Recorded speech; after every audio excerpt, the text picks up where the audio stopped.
Um, an update. You mentioned this a minute ago. Paul has generously opted to give everyone a copy of their family philosophy to use as an example, to show you how that's done and what that looks like, and also the agenda for their family retreat, so you can actually see the agenda they created and what they went through, and those will be posted here, on this page as well with the other videos. So. And I'm going to go a little further than that, because it's not going to, it'll give you a good snapshot in terms of what's involved. Some folks, you might be able to take it and run with it the way it is, but putting it to implementation does require a little guidance, which again I would encourage people to reach out to me, and then I can certainly help you and walk people through it, with a little coaching. But I will also put on there the actual exercise sheets that we used. Okay, cool. Which I believe I had sent you earlier. Yep. But we'll just kind of clean those up and organize those. That was our first one that we put together. And one of the things I am going to put out here on the video now, because otherwise it'll mean nothing to anyone.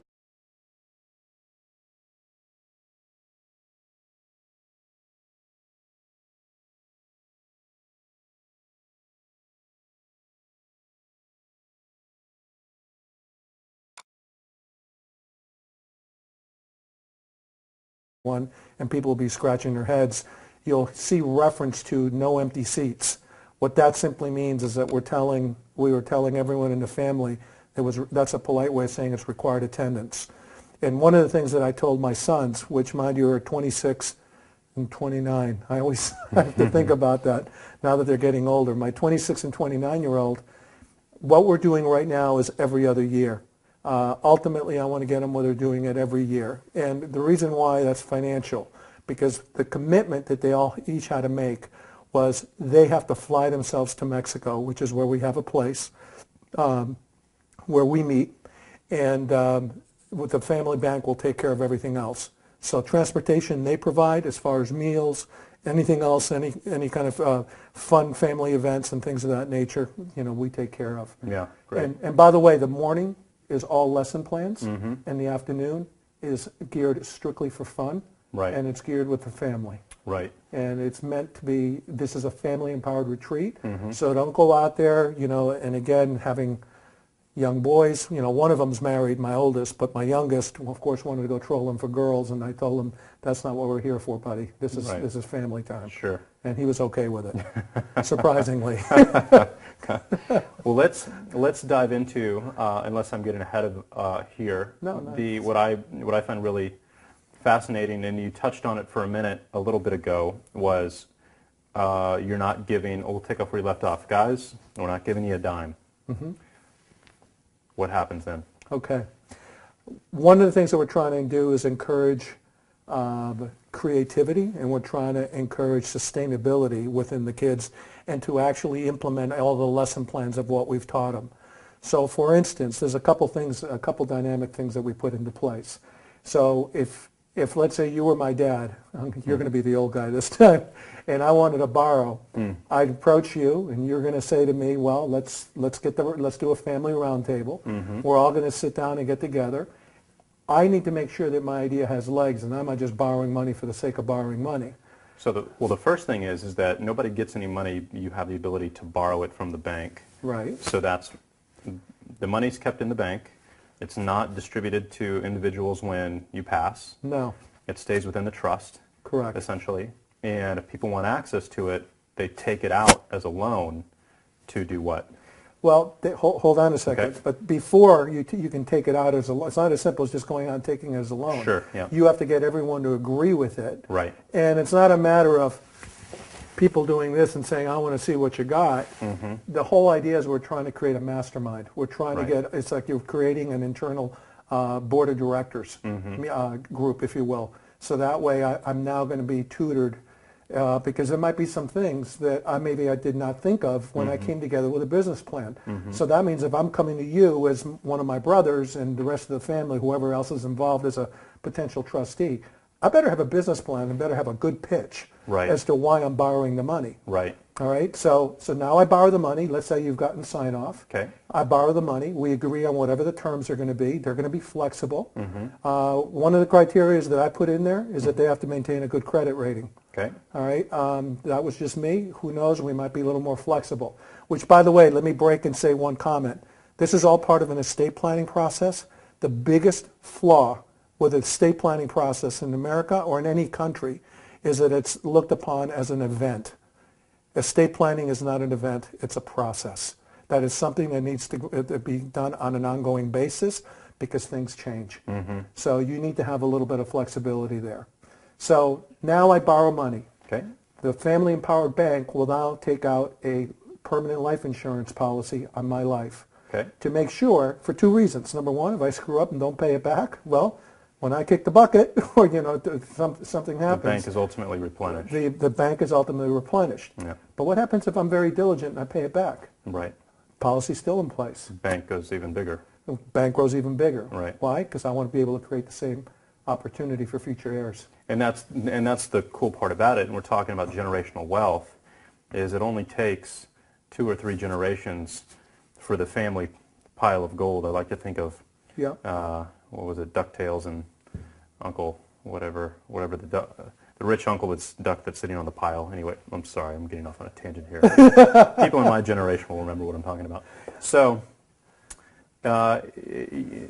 you're having to, if you want access to the money, you have to take it out in the form of a loan that's approved by the other family members to start a business, which means you're taking responsibility and you're empowering yourself and teaching yourself how to fish instead of asking, your dead relative for a fish. The other members are taking out a life insurance policy on you, so if the business fails or whatever it may be, ultimately when you die, the money goes back into the bank, so the bank never gets depleted, it only continues to grow. Correct. And 3 to 4 generations into this, you are easily looking with compounding interest, because this is constantly growing, still with interest every single year, into hundreds of millions of dollars. And incidentally, this is what not only the Rothschilds, but even some of the other very wealthy families have done to make sure that their fortunes would continue to grow. Even if you screw up, which is what... Because I mean, here's what's amazing. Even the ones that didn't have any leadership and didn't have any stewardship, they use this as a strategy just to make sure it's completely continue to grow using OPM. And by the way, this is not just about, let's say, a Mike and Michelle or Paul and Nikki, with what we're creating.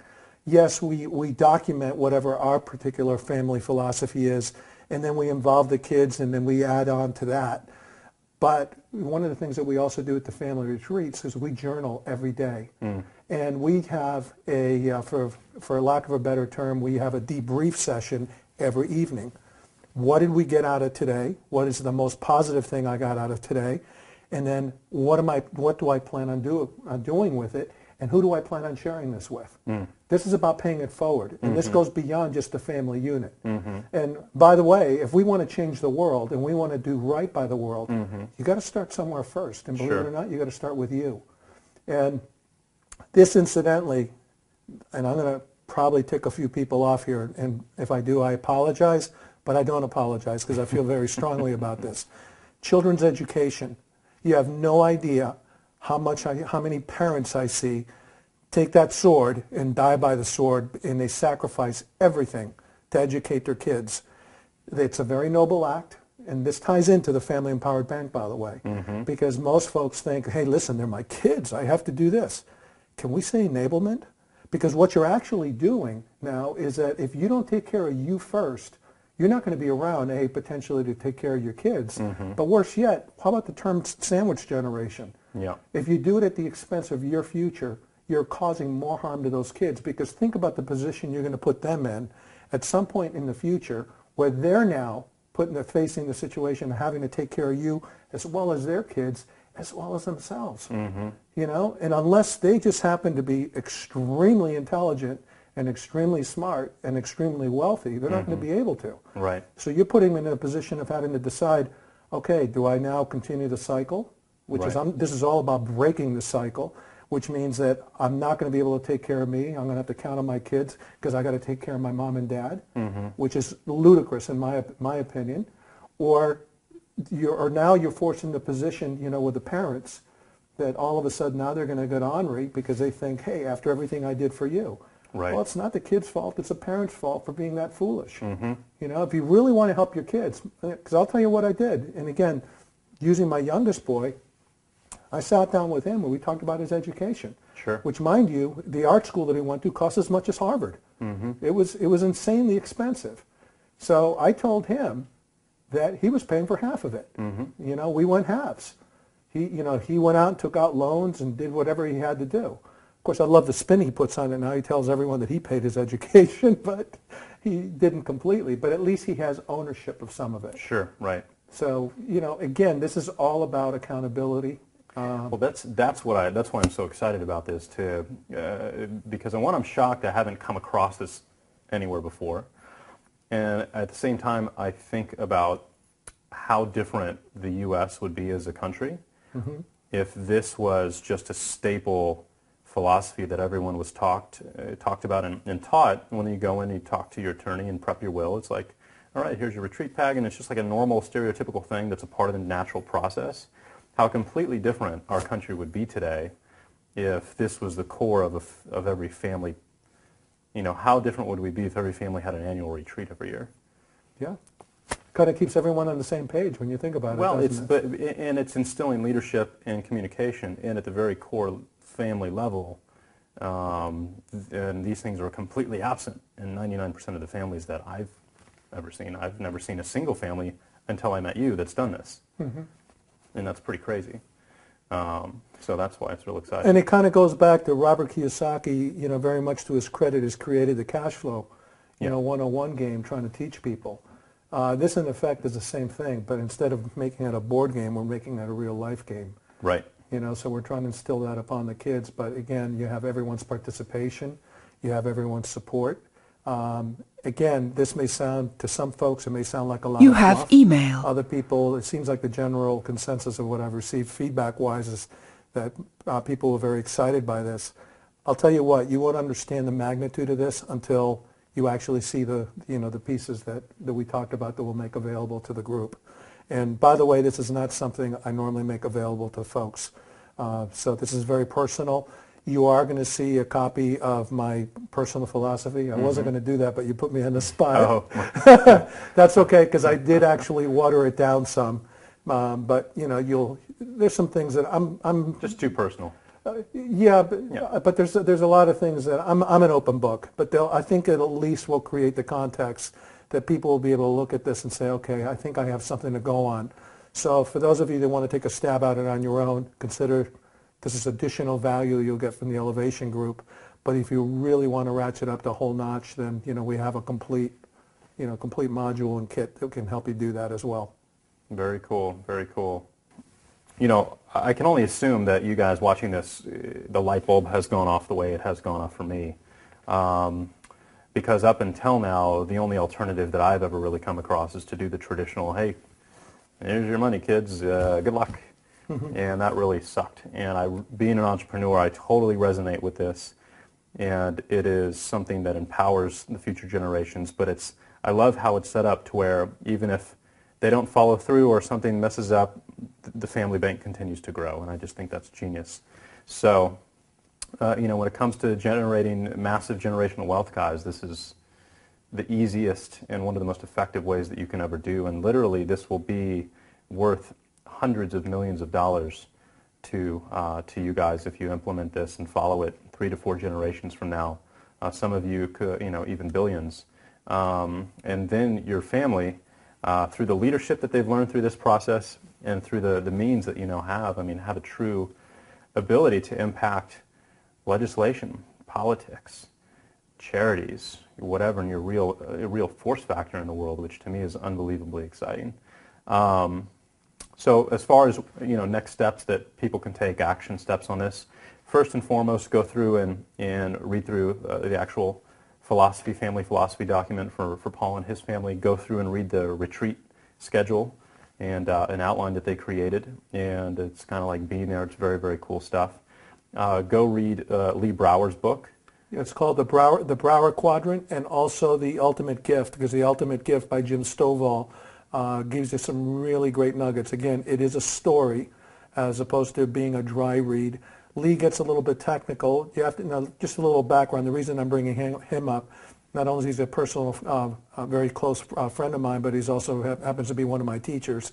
But to give you an idea of the level that he operates at, he will not talk to someone who can't at least stroke a check for at least $100,000. So he's dealing at that level. I've taken what he's done and frankly have brought it down to mainstream.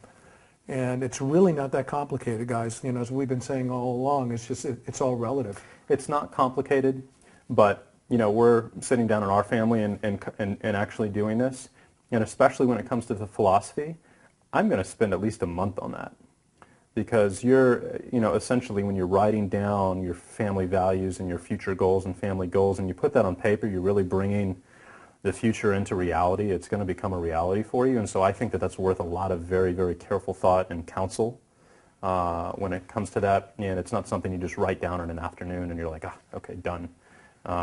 It's worth a lot more time and consideration than that. So, and this is where having a properly designed questionnaire ahead of time does make it a little bit easier, quite honestly. Right. You know, at least you have what we're going to provide you with is going to show you what a finished product could potentially look like.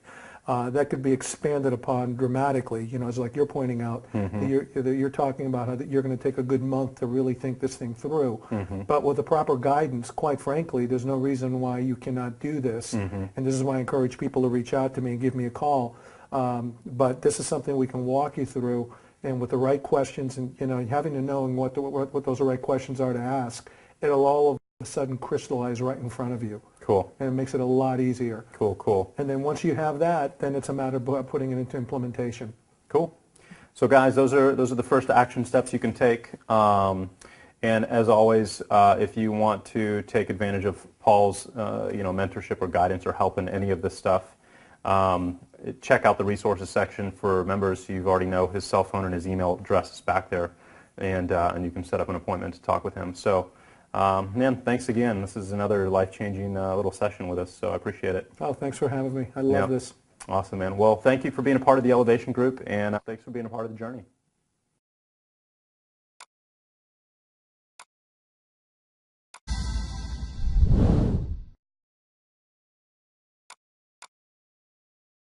Really what it boils down to, I'm going to draw parallels to the financial aspect of things. Obviously, if you're looking at wealth accumulation, you need to have some type of repository in one form or another. So the very first step, as I see it, is you need to identify where your true wealth lies. And this is something that's going to be very personal, very individual to each respective family. Because what you might consider valuable, Mike, I may or may not, and vice versa. So this is really a team sport, and you've heard me say this before a lot. We consider this a team sport, but within the family, within the family domain. Right. So it's got to start somewhere. So someone's got to take a leadership role, and that's usually mom and dad. So mom and dad now take a leadership role. You have to go through a process of answering certain key questions in terms of what do you think are the strongest points, what do you think are the most valuable assets that the household actually has. Right. All right. And again, these are not just extrinsic, but also intrinsic. Again, being, core values, heritage, all these things that I talked about. What are some milestones? And by the way we do this is by creating a system. And a system is almost like I have something put together that's a system that actually walks you through this entire process with a certain number of questions that ask certain key questions to be able to identify what those are. Nothing is an exact template, and the reason being is because, as I said, this is going to be very personalized, but at least you have something to kind of get the juices flowing. Does that make sense? Yep, absolutely. All right, so once you have that going and you start identifying what are the key things, and I'm talking about in all four categories. So for instance, if we're talking about life experiences, what are some key defining moments that you've experienced in your life that actually shaped you in terms of who you are? Right. Bouncing back over to the core asset category, who are some key people that played a vital role in your life? Whether it be a family relative, whether it be someone that you ran into, whether it be a mentor, whatever the case might be. And And then out of that, what have you now done with that that's really transformed your life?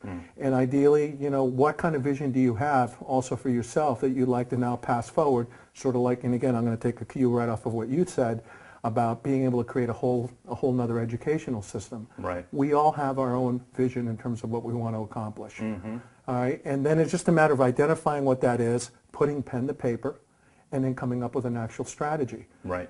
And the big question that comes up is how do we actually implement that? Well, the stewardship is a really big key factor. And this is where we talk about the Vanderbilts and the Rothschilds. Okay. All right, two very wealthy families. In fact, let's talk about the Vanderbilts first. I love to pick on them.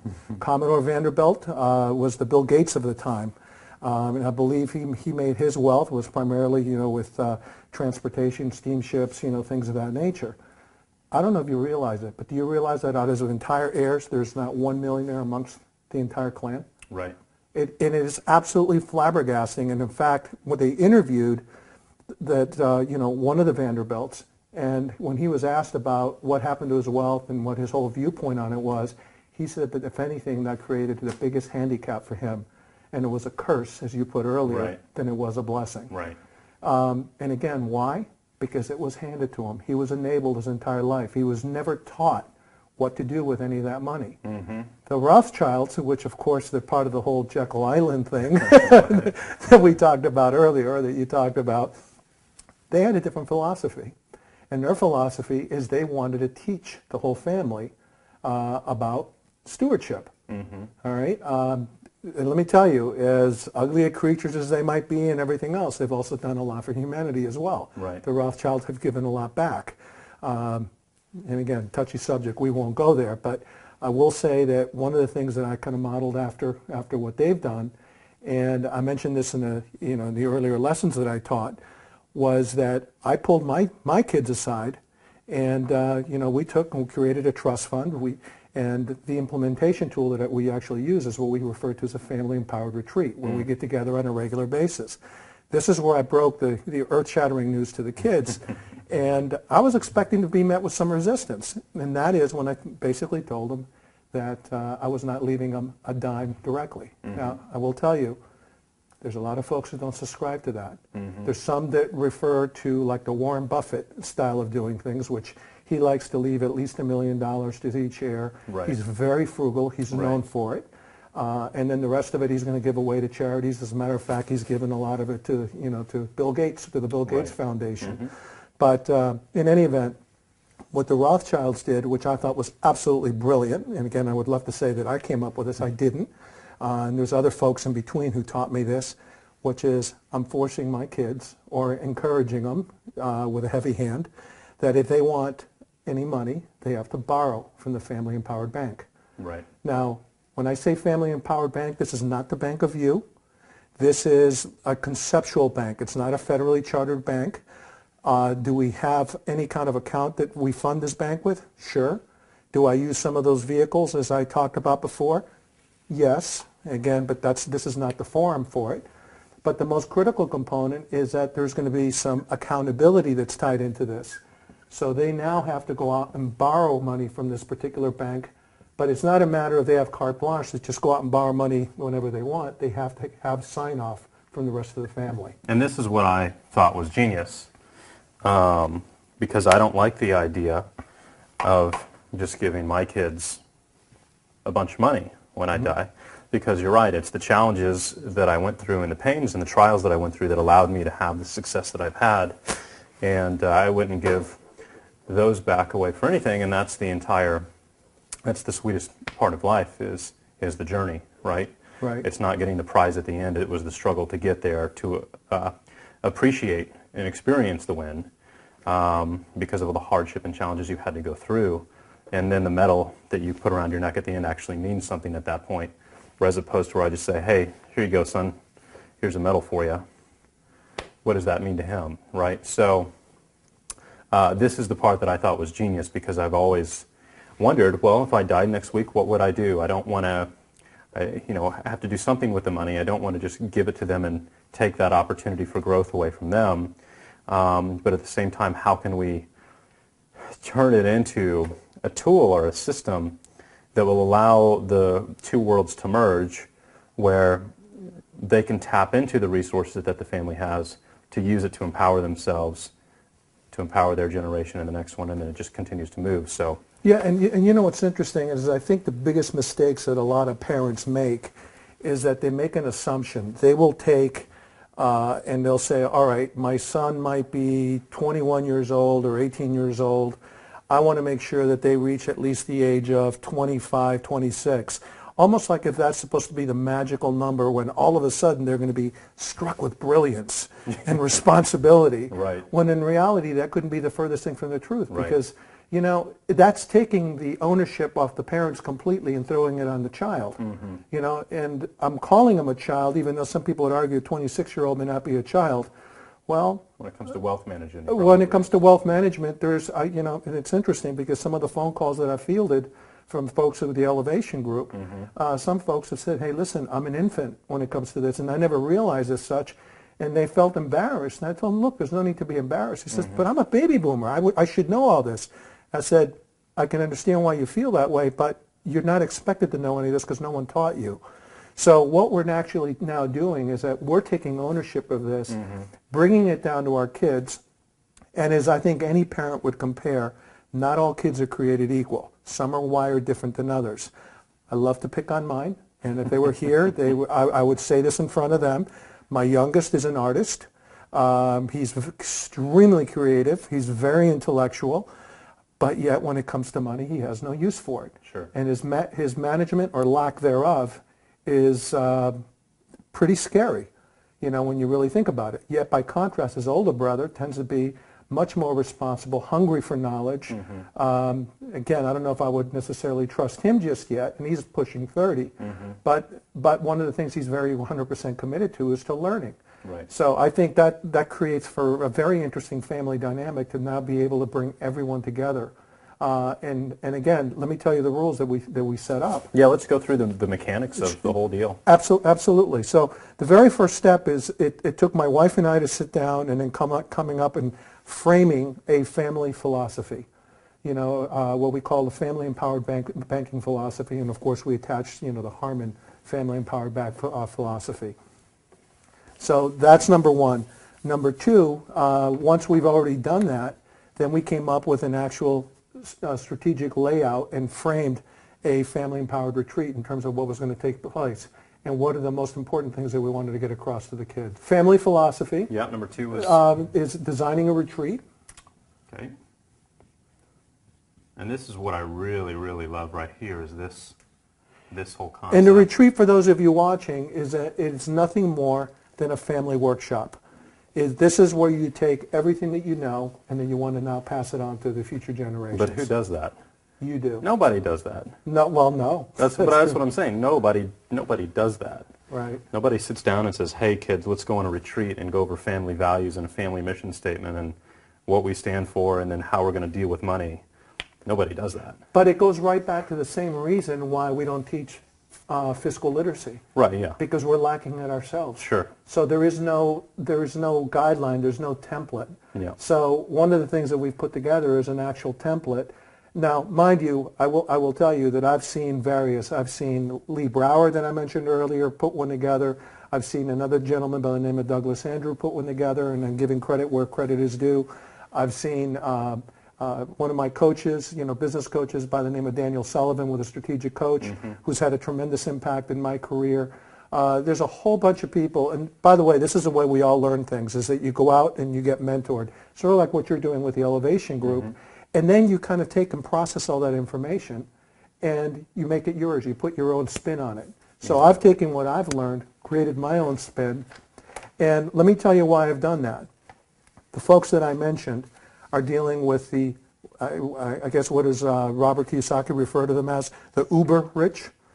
All right? Right. We're really, you know, one of my biggest passions when I decided that I was going to retire and I wanted the meaning that I really wanted to create is I really wanted to go after middle America.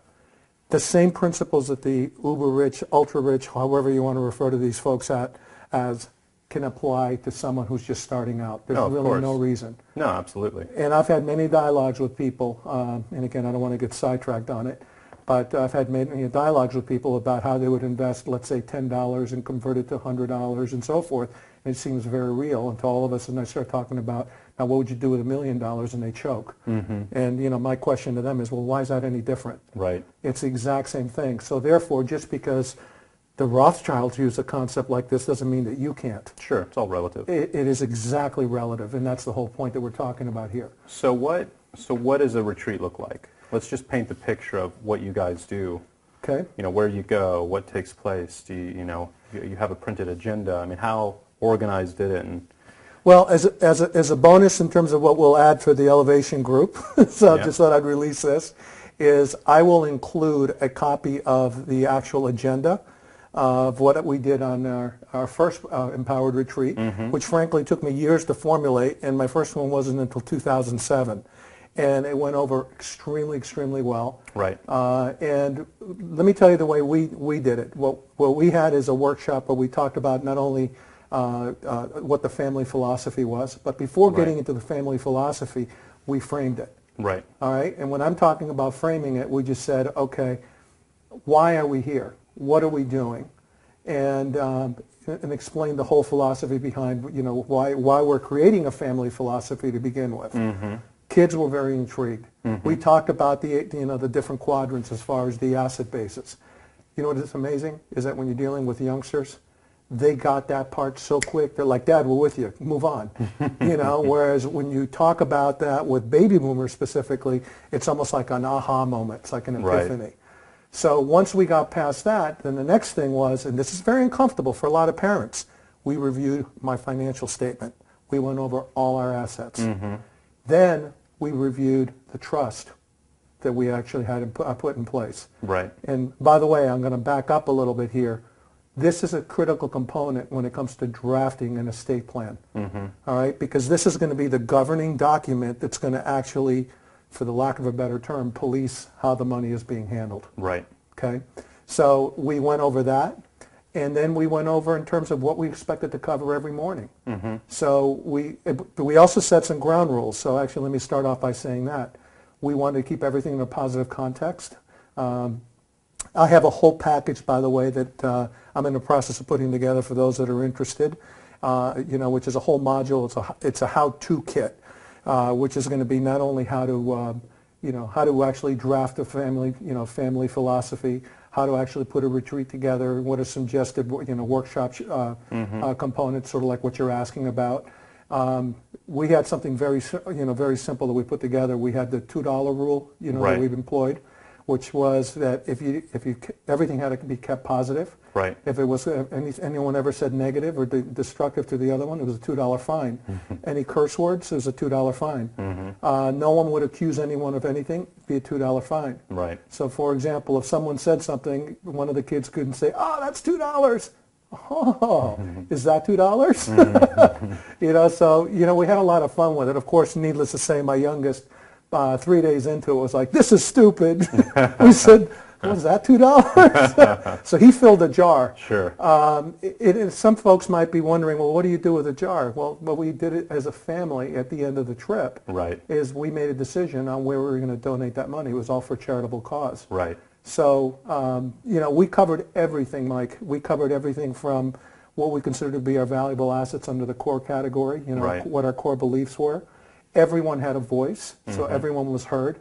We talked about different life experiences. Even the 20-year-olds got to say something. Right. What were some meaningful experiences that they think they could pass on that might be of value? And again, you could not knock anyone or say, "Oh, that's dumb," because everyone had a contribution to be made. We also talked about what we felt passionate about. This was real interesting because everyone had a different mission, depending on where we all were. But we made a decision that, and let me tell you what the ultimate goal of this was, is to make sure that got on their radar, about paying it forward, about doing something, to better mankind. But we did make a decision together as a family. So the Family Empowered Bank would actually fund something like that, and we decided on a dollar limit. Right. As far as that is concerned also. Right. And we also had a curriculum in terms of what we were going to cover financially. And I laid out all the different topics of what we can talk about with the kids, and we had a discussion in terms of what they were most interested in. Frankly, I was a little nervous because I thought they'd all want something totally different, but ironically, they all pretty much chose the same thing, which kind of made it interesting. The part that I love is that you said you're willing to sit down at the retreat, and one of the first steps is to openly go over the family finances. And that was always a faux pas in my family. I mean, we never, I'm not allowed to know how much my parents make. Right. And I still really don't know how much they do, and I've never seen the family financials, but how can you grow up in an empowered household when it comes to financials if your parents aren't even willing to open the books up and teach you that subject? Here's the mistakes I made, here's the lessons learned, here's what we've lost, here's what we've gained. And that's just been passed down from their parents. It's not your place, and very private, and et cetera. So I think that's a very critical piece to the puzzle here, is to have open communication when it comes to money. And what's also interesting is that I heard you make a comment in an earlier segment about making money is nothing more than a board game. Yeah. Well, I'll give you an example of how we did that with our first Family Empowered Retreat, which made it actually a lot of fun. One of the decisions that we made is that we took the $2 tip jar, for lack of a better term, and we went out and bought these from the little local indigenous people, the little Indians in, I think they were Mayan, if I'm not mistaken, because we were in Playa del Carmen, Mexico, and we bought a bunch of these, and we turned it into a little entrepreneurial game. My kids decided that they wanted to spearhead this. They went out and sold these, all right, at a profit. And then, based on, and again, we all did a vote on it, they all got to, we donated to the one cause that we agreed on. And again, I'm not going to get into causes because to me it's very personal. But they also, the agreement was done that what they sold us on the idea was that they would take the full responsibility of it if they can take a certain percentage and donate it to something that they felt passionate about. And that just touched my heart like you would not believe. So not only did we agree on something as a family, but they figured they were going to put a little extra effort to be able to fund something that they felt very strongly about. Right. And that to me told me that it was an absolute success. So going back to what you're saying, so there's daily exercises, daily lessons to be taught. So the leadership starts with us. Exactly. So I'm going to put leadership in there, and then for this I'm going to put communication. Yeah. Because that's really what that stands for to me. But there was also a tremendous amount of involvement, because then what we all agreed on as well is that everyone was going to be taking a participating role in this as well. So depending on what it was, we agreed not only on who was going to be teaching something on that particular event that we all got together on. And by the way, some people might be thinking, well, if this is brand new to the kids, how are they going to be able to teach something?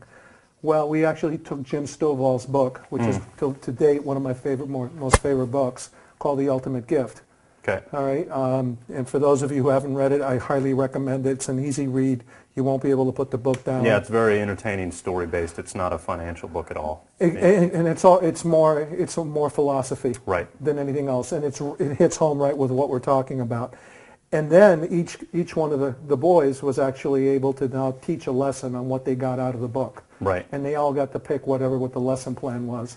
And I think the what that does on a subtext or subconscious level is the moment you start to teach something, you take ownership of it, and there's a core belief level there that's instilled instantly. So I think that's a very critical piece to the puzzle from a psychology standpoint. Well, not to mention that you also, when you take ownership of it, you really learn the material. Exactly. Right. Exactly.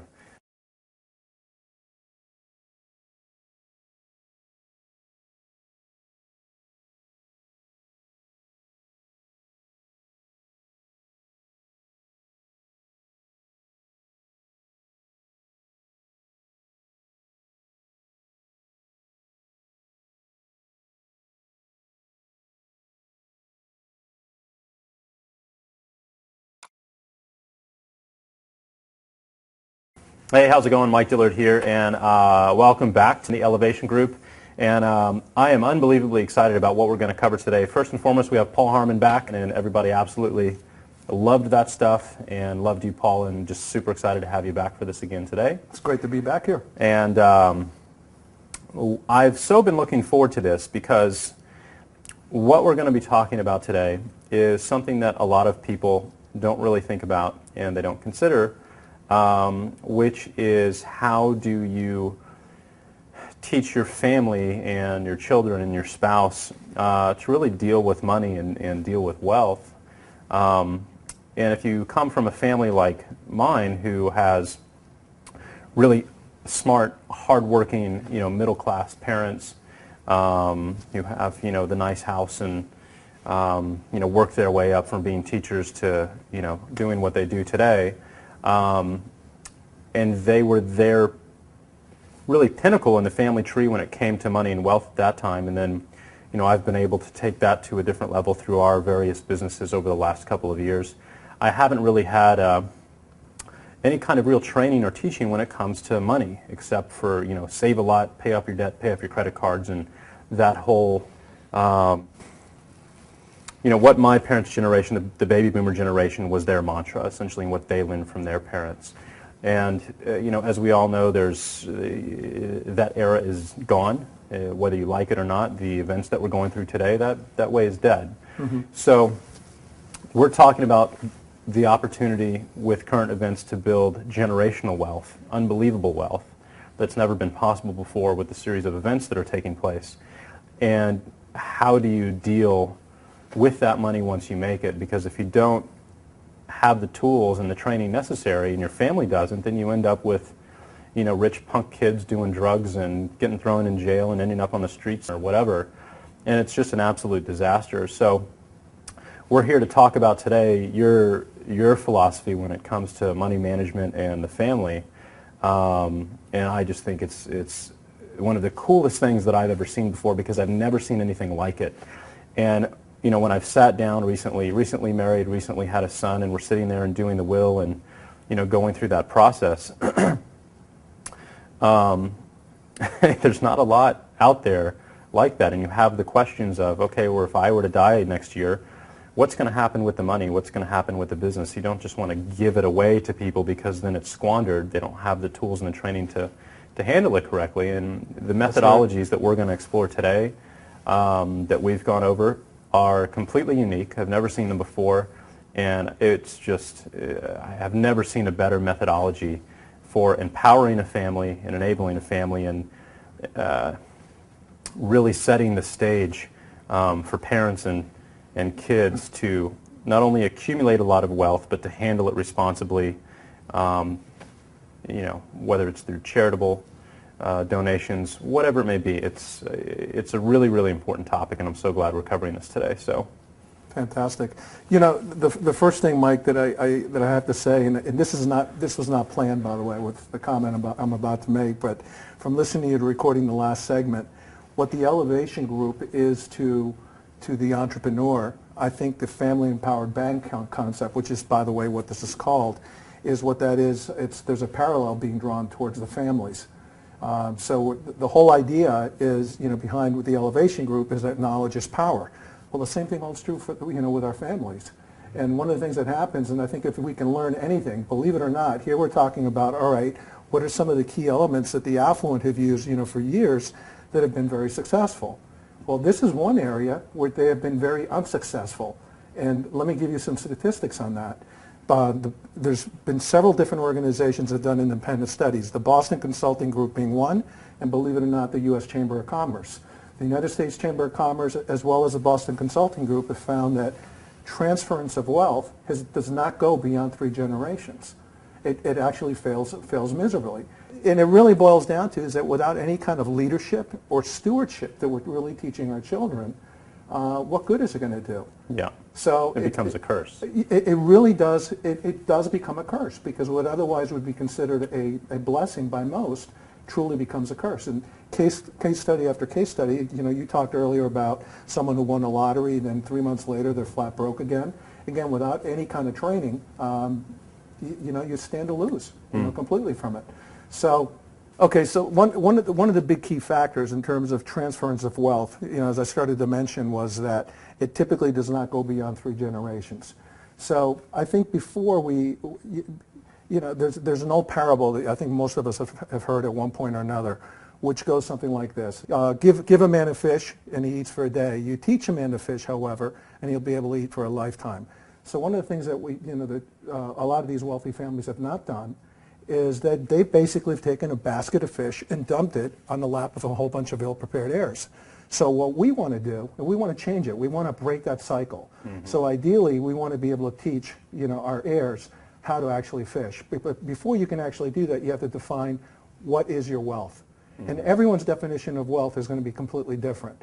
We can talk about all the material things, which is the money. Okay, the money is important. And to be honest with you, again, when I was watching you film the last segment, you were talking about, how simple, some of the money aspect, it's mechanical. Frankly, what it boils down to is academic. We can teach that to our kids. Unfortunately, most don't. But you also have to teach the whys. What's it that makes it so critical, and what's it makes it so important?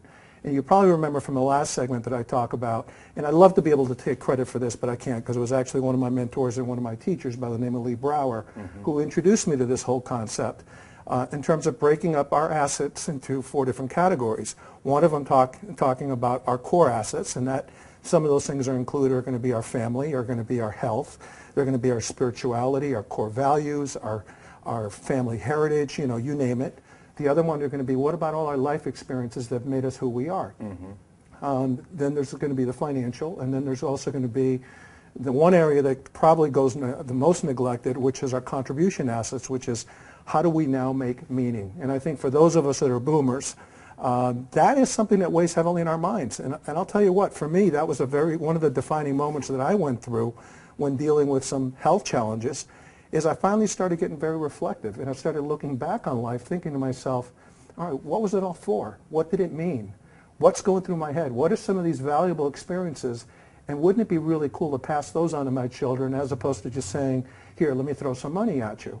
Because let me tell you what comes to mind. When you're thinking about transferring money, divide, what's the term I'm looking for? In the U.S. and, America, for the flag wavers, is something that comes right to mind, which is united we stand, divided we fall. Yet what do we do with our assets? We divide them up. We carve them up. So what do you have? You have this vision of this conference room table. You have the attorney reading the will, and they're going around, with each one of the children, or whatever the case might be, whoever the heirs are, and everyone's sitting there with, what am I getting? And again, I keep repeating this over and over again, the cycle needs to be broken. Now, one of the things that you were talking about, and with this great transfers of wealth, and this is relative to this, all right, is you have to kind of go back on history. If you go back on history post-World War II, and personally, I think this is where it started, even though I think the system was broken well before then. So post-World War II, if you really think about it, when all the GIs came back, think about, and I'm going to kind of put this on you, Mike. What do you think the economy was like right after right after World War II, for the most part, at least here in America? Booming. It was vibrant. Totally. It was totally booming. And if you think about the reason why, we just finished, excuse the expression, bombing the snot out of the rest of the world, and it was our job, we were going to come in as the saviors to go out there and revive it. Sure. So part of the political, and again, for lack of a better term, rhetoric, is that we'd go, the politicians would go out there to the American public and say the following: you've made a lot of sacrifices, therefore you deserve, you deserve, you deserve. And then, you fill in the blank with all these things that people deserved. Okay, you want to know something? Who's to argue that? Look at the death tolls that we had. Look at all the massive sacrifices that were made. We had a vibrant economy. We had large corporations that were booming. Manufacturing base. Manufacturing. There was almost no competition. So it was a great time. Hence, why there's a lot of us living today. Okay? Hence the baby boomer generation. After a while, the whole thing about us deserving and deserving started to kind of wither away. But yet, that won a lot of votes. Here's the point I'm trying to make. And by the way, and then moving up to the to the present day, they're still saying we deserve, we deserve, we deserve. But have we made that kind of sacrifices like they were made back then? Yeah. The answer to that is no. Here's the one thing that holds true. Not only did it happen in the country, but it happens in American families. And that is, it's called enablement. And this is the cycle that needs to be broken. You go from enablement to entitlement. So what happens is that when you feel you enable someone, then people after a while start taking it for granted, and they feel that I'm owed. And then from that point, from entitlement, then it comes a complete deterioration as far as what's going on. Right. So I think that's one of the, one of the biggest faults, and I think we're all guilty of that, of doing that with our children. And I'll tell you what, a big epiphany for me was, with my kids, is that I remember certain things. Now, you're a new parent. There's going to be certain things that you're going to do with your, with your baby that you learn from your parents, that they were good role models for you because they led by example. Right. There's also, I guarantee you, and you're probably going to keep quiet about this, but there's going to be certain things that are probably vivid memories that you had in your mind. Whether or not they were caused by your parents or not, it's really not the point. Sure. That you figure, I'm going to protect my son from the following because I don't want him to go through that experience that I went through. Right. That's where the enablement begins. Right. Because we don't realize that's what made us who we are. Those hardships actually make us stronger. Yep. So how can we now pass that on to people? And this is what the Family Empowered Band concept is all about. It's not about just teaching and stewardship as far as, as far as money is concerned. That's a critical component, and that's a foundation. But the other is, what about all the areas of life? What about my family values? How about letting them know where they came from? Right. All right? And then we take this one step further, which is, what about future generations that you have not met, and chances are you'll never meet? How cool would it be to be able to take all those life lessons that made you who you are today, your struggles, telling your story, how you went from bussing tables to making 7 figures, during an 18-month period. Look at this vision that you have about wanting to start a whole private school, a whole educational system. Right. All right. Imagine that as having as a heritage to be able to pass that on. Right. So that's what this is all about. Yep. Big question that comes up is, how do you do it? Right. No, and that's, again, I've never seen anything like what we're about to cover, and it answers all of the questions and concerns that I had in that regard. And I'm so excited to go over what we're going to go over today.